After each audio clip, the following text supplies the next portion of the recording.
Hey everyone.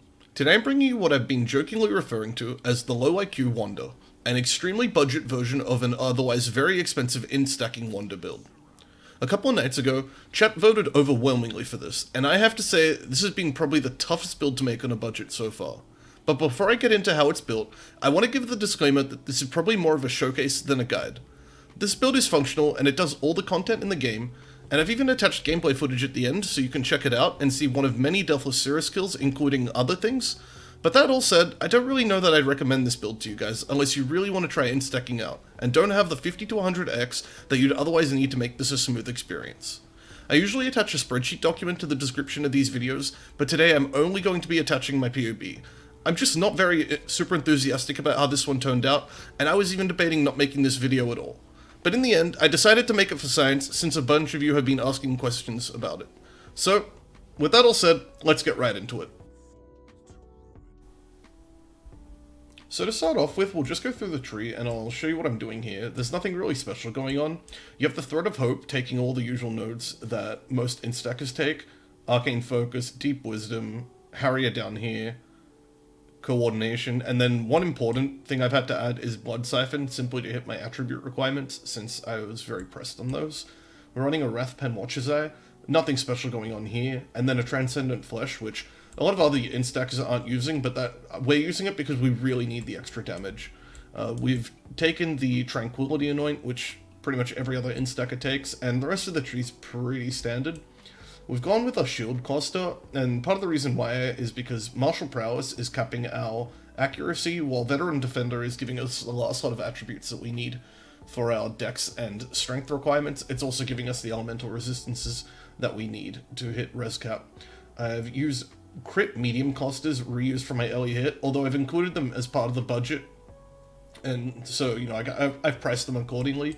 And then pretty much most of our small jewels are just energy shield with a bunch of resistances, since that's the only way we can really cap res with the particular setup I've gone with.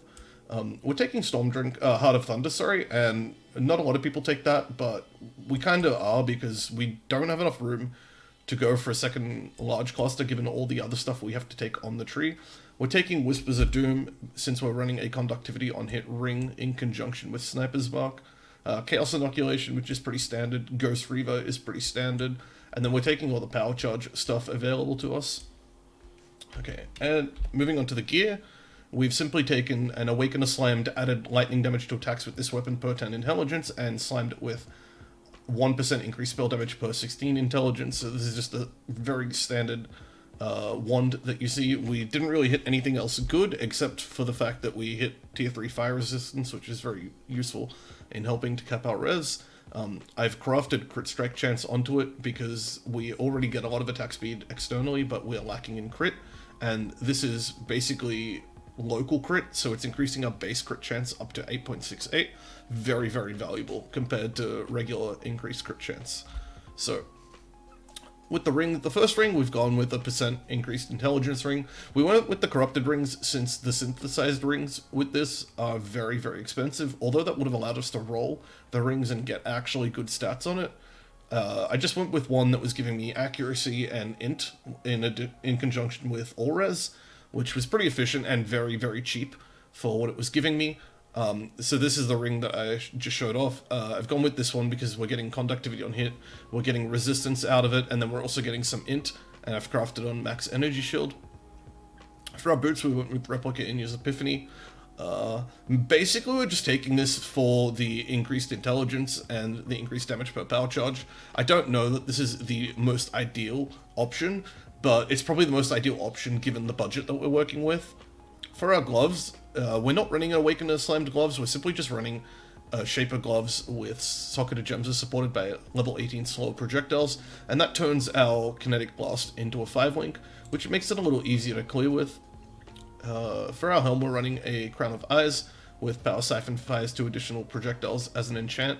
This cost 1x, it's pretty cheap and pretty much best in slot for any kind of budget Int-Stacking setup. This is pretty much mandatory, as well as most of the other things you've seen so far. And then the sort of tech that I've added into this build is Badge of the Brotherhood. Now, usually you would run Awakener Slammed attributes with increased percentages, but That was pretty much more expensive, and I don't believe it was actually a DPS increase over scaling off seven frenzy charges. So the 7 frenzy charges are giving us a lot of the attack speed that we're otherwise missing, and it's also giving us a bunch more damage. And then on top of that, we're getting increased elusive effect, which is adding a stronger defensive layer and additional movement speed, which the build really needs. Down here, we've run synthesized belt with 18% increased intelligence. For some reason, this is much cheaper than the synthesized rings. I think it was only 1x as a base, and then we hit this very quickly when we were doing Alch Scours, so we decided to just keep it since these are pretty nice rolls. And then at Series Reflection, one of the more expensive parts of the build, but not too expensive. We've managed to snag one with pretty decent rolls. Got 58 out of 60 int, we got 30 out of 30 all res. And yeah, I guess those are the only 2 good rolls on there, but, you know, they're the most important ones. Alright, so... Oh, and I haven't covered the body armor, but the body armor is just Awaken a Slammed Increased Intelligence with 10% chance to gain Frenzy Charge on hit. Since we're scaling Frenzy Charges vibrated to the Brotherhood, this is pretty much the only way we could go, and I used the Widow Circle robe to save money, since, again, this is all... We're trying to basically accomplish as much as possible on a budget, and that's just how you do it, right? It would have been much nicer to go with a Val Regalia, but... You know, all those things start to cost a lot more money. I would have raised the cost of the build by a couple of X, which I was really hoping to avoid. Flask-wise, I'm just going with a Diamond Flask, Dying Sun, At Series Promise, Cinder Swallow Urn, and a Quicksilver of Adrenaline. The Quicksilver is really important in buffing our movement speed, and we use kind of movement speed as an additional defensive layer since we don't get much else. We are sitting at only 4.7k ES, so it's very important that we have as much dodge and movement speed as possible. Because, you know, like, we can get one-shot very easily with this build. Okay, and I guess all that's left really is gems. So I'm running a Cast When Damage Taken Immortal Call setup here. I'm running Arcanist Brand in conjunction with Wave of Conviction, Sniper's Mark, and Increased Duration support. Now, the good thing about running Increased Duration support here is you're getting increased duration on the brand, but you're also getting increased duration on the debuffs. So when the brand finally wears off, the debuffs are also going to last for quite a while before you have to recast the brand. This is really useful against things like Cirrus and Conquerors and other bosses that you're fighting for an extended period of time. But that said, the single target damage is actually pretty decent, so against a lot of map bosses and even some of the Conquerors, you're not actually in combat too long to the point that this matters or feels overly necessary. We're running the Enhance with Divergent Smoke Mines, trick that I've started using in a lot of builds. It's just a lot of free attack and cast speed, in this case it's 22%, and then also additional movement speed, which we are really valuing. And then we're running a second portal, since we can just sort of cast it whenever we're in a map. Alright, for our I'll hit the last utility setup, sorry. So we're running Enlighten 3. We're running Enlighten 3 because Enlighten 4 is expensive, and because we don't really need Enlighten 4 in this build. We're running level 21 Discipline, level 20 Wrath, and then level 17 Precision. I just left Precision capped at 17 since I already hit the hit cap of 100%, so I didn't really need it to be further, and I valued the mana at that point, so it was just sort of right to keep it capped at 17, although I think I can drop it down to 16 without losing hit chance. As for Rkb Setup, we are running Divergent Inspiration support to deal with the mana costs, as if you replace Divergent Inspiration with damage on full life, you can only get, I believe, 3 casts out before running and while we do have mana regen and mana leech, sorry, it just isn't really enough if you're using your KB and you kill the mobs and then you cast it and it hits nothing. You sort of run yourself out of mana, and then that could be pretty dangerous. Running elemental damage with attacks to support it. I got this one pretty cheap, 2023 quality, but you don't need 2023. You can just run a 2020. Obviously, I'm not using any Awakened skill gems in here, since that would raise the cost of the build. I have them, but we're just not using them, since, you know, I don't want to show you that the build's more powerful than it is, and then it baits you into playing the build, and then you know, complain and feel like I have deceived you in any way. So we are forcing ourselves to do it tough. We're running LMP here rather than GMP. Part of the reason for this is simply that when you're clearing mobs, your explosions from KB explode a pack of mobs and then leave rares alive, and then you have to cast additional times to kill the rare, and GMP has quite a large damage penalty on it. With LMP and Dying Sun, you still get 5 projectiles, which is more than enough with the overlapping explosions to clear a pack. You could even do it without the Dying Sun, just on 3 projectiles. Although, it might be a little sketchy then, but doing it this way, it's absolutely fine. And then LMP has a much smaller damage penalty. I guess only 6%, right? So, you can hit a rare only like 2 or 3 times before you kill it, and those are only for the high health ones. A lot of the rares just die in one hit when they get hit by KB and then the overlapping explosions. Alright, and then our final setup is Power Siphon. We're running Anomalous Power Siphon for extra projectiles. I believe it's just 1 that we're getting from having 20 quality. It's not fully leveled up yet, which would have been nice, as that gives us extra damage, but to be honest, I felt the single target damage on this build was very sufficient, whereas the AoE damage from KB was what was really holding the build back, since you'd have to cast into a pack and then cast again a couple of times to hit a rare. Running that in conjunction with barrage support, obviously, and then elemental focus, power charge on crit, elemental damage with attacks, and damage on full life support. Not 100% sure whether power charge on crit is the right way to go here. I did POB it, and there were a couple of gems that were kind of higher up on the list, but I also wasn't sure whether it was really the play against Conquerors. You know, like sitting on low power charges and low frenzy charges. I just wasn't sure. This probably could be replaced. I haven't done enough testing to say either way, but you know, again, the single target in this build feels sufficient. And I think what really holds the single target back on fights like Cirrus is the fact that you constantly have to move. There's like a decent lock-in time when you use Power Siphon. As you can see, your character gets locked in for quite a period of time. So this stop is the maximum amount of stop, right? I'm holding down to move, so it's moving as soon as possible. It's not that I'm standing still or anything. It's just you're locked into the animation for quite a while, and that makes a lot of fights like Conquerors and Cirrus dangerous. And we're just finishing it off. I think I already ran through it, but elemental damage with attacks and damage on full life. Now, the reason why damage on full life support works is because we're playing CI, so we're always at 1 out of 1 life, and if this isn't working, it's because you're dead. You would be at 0 out of 1 life. So that's pretty much that. I don't think there's much else to say about the build. I tried a bunch of different cluster setups here. I tried running a second cluster setup without running Heart of Thunder. I tried all kinds of things, and this ended up being the fully min-maxed iteration of the build. Like I spent several hours, both before and after work today, just going through every single point and trying to figure out the absolute most DPS we could squeeze out of this. I think our setup started quite low, and by the time I was done min-maxing it, I had about tripled the KB damage compared to what we were doing on stream. If you were there for stream, you would know it was quite scuffed on stream. Everyone was kind of laughing at how bad it was, including myself. It was, I had low expectations for what the initial build was going to come in looking like, and it was even lower than that for the most part. We could clear red maps, but only barely. So I think we got it to a nice point, and then I was able to get some good footage, which you're going to see in a minute. But yeah, that's pretty much the build.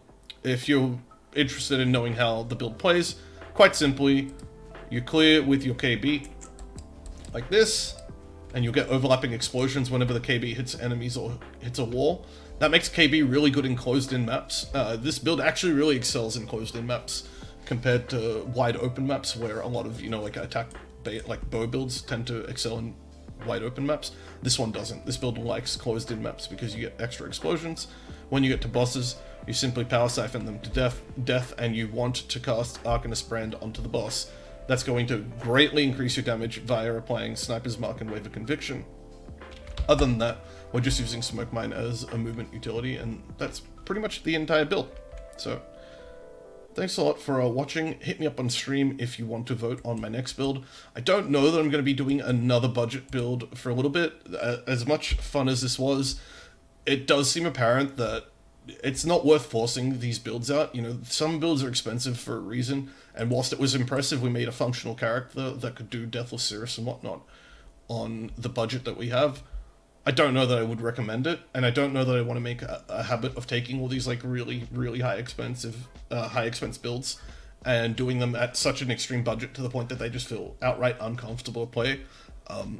After I finish recording this video, I'm basically going to be cannibalizing this character and going back to my bow character, because to be perfectly honest, I can't stand playing this character. That is partially because I have high standards. I really love playing the best builds, the fastest builds, the strongest builds. And bow builds such as Early Hit and Tornado Shot, they really spoil you in terms of what you expect out of a build. Makes it a lot harder. I had a very similar experience when I played Cast on Crit Ice Nova earlier in the league, although a lot of people like Cast on Crit Ice Nova, and we dumped a good 60x into the build to give it insanely big AoE and some really good movement speed and damage. It just didn't feel very satisfying compared to what I was used to as a player. So in some part, me not wanting to recommend this to you guys does have to do with my personal biases, but I still think just give this one a miss. It was a fun experiment. We proved that it could be done on a budget, but it's as they say, just because you can do it, it doesn't mean you should do it. So anyway, have a good one, guys. I'll catch you in the next one.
Your pain will be endless.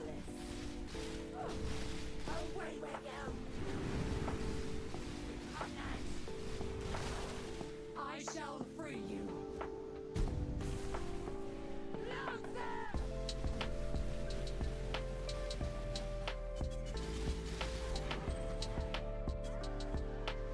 My only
clean the marks of failure?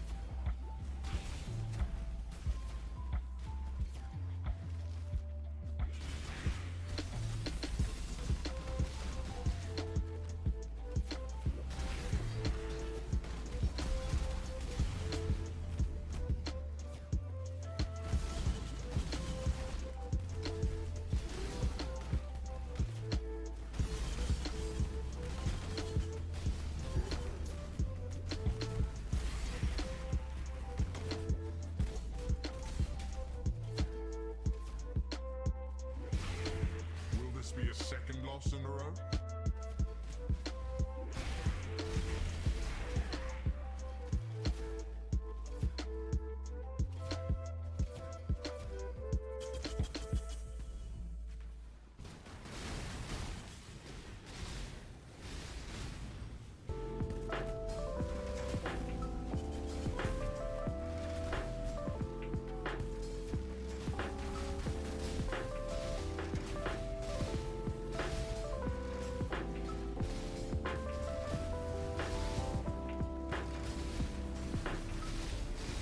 This is the key to a crucible that stretches.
Will you wash clean the marks of failure?